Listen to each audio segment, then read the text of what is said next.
संदेश खाली विवाद के बीच प्रधानमंत्री नरेंद्र मोदी 6 मार्च को उत्तर 24 परगना के बारासात पहुंचे, जहां देश की आधी आबादी को समर्पित नारी शक्ति वंदन के तहत महिलाओं से बातचीत की। बता दें कि प्रधानमंत्री नरेंद्र मोदी का ये संबोधन बारासात में आयोजित किया गया, जहां महिलाओं की भारी भीड़ उमड़ी। इस दौरान प्रधानमंत्री नरेंद्र मोदी ने कहा कि भारतीय जनता पार्टी नारी शक्ति को विकसित भारत की शक्ति बना रही है। आज का ये विशाल कार्यक्रम इसी बात का साक्षी है। 9 जनवरी को भाजपा ने देश भर में शक्ति वंदन अभियान शुरू किया था। इस दौरान देश भर में लाखों स्वयं सहायता समूहों से संवाद किया गया और अब आज यहां पश्चिम बंगाल में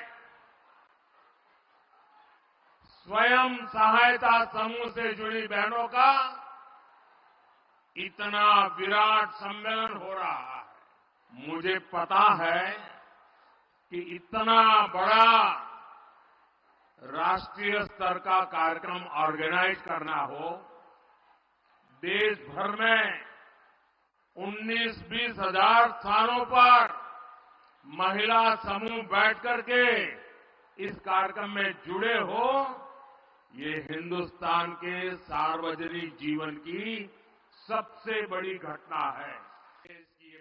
प्रधानमंत्री नरेंद्र मोदी ने ये भी बताया कि महिलाओं के मैराथन ने कैसे परंपराओं को तोड़ा है। आपने परंपराओं को भी तोड़ा है। पुरुषों की मैराथन तो सुना करते थे, लेकिन इस बार गांव-गांव हमारी माताएं, बहनें, बेटियां नारी शक्ति वंदन के लिए दौड़ लगा रही थी। पूरे आत्मविश्वास के साथ आगे बढ़ रही थी। इस दौरान प्रधानमंत्री नरेंद्र मोदी ने अपना एक अनसुना किस्सा भी सुनाया। देश के कोने कोने में भटक रहा था, कुछ खोज रहा था। मेरे जेब में कभी एक पैसा नहीं रहता था, एक पैसा नहीं रहता था। लेकिन आपको जान करके और देशवासियों को जान करके गर्व होगा, मेरा देश कैसा है, मेरे देश की माताएं बहनें कैसी है, मेरे देश का हर परिवार कैसा है।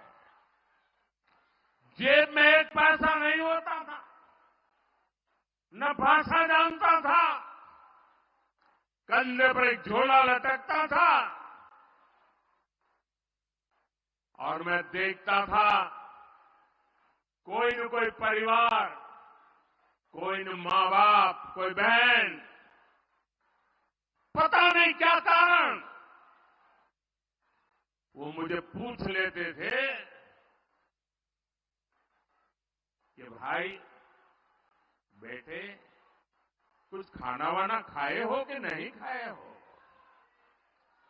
और मैं आज देशवासियों को बता रहा हूं, सालों तक मैं परिवार देख रहा हूं, कंधे पर झोला लेके घूमता रहा हूं, जेब में एक पैसा नहीं रहा, लेकिन मैं एक दिन भी भूखा नहीं रहा।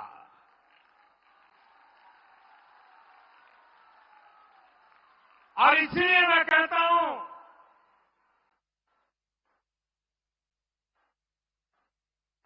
यही मेरा परिवार। प्रधानमंत्री नरेंद्र मोदी ने आगे कहा कि गुनहगारों के लिए ममता सरकार पूरा जोर लगा रही है। टीएमसी को ध्वस्त करने के लिए नारी शक्ति निकल चुकी है। ममता सरकार को पहले हाई कोर्ट से झटका लगा और अब सुप्रीम कोर्ट से भी झटका लगा है। ममता सरकार बहन बेटियों को सुरक्षित नहीं कर सकती। टीएमसी सरकार महिलाओं का भला नहीं करना चाहती। पीएम मोदी ने आगे कहा कि भारतीय जनता पार्टी बंगाल की बहनों की बुलंद आवाज है।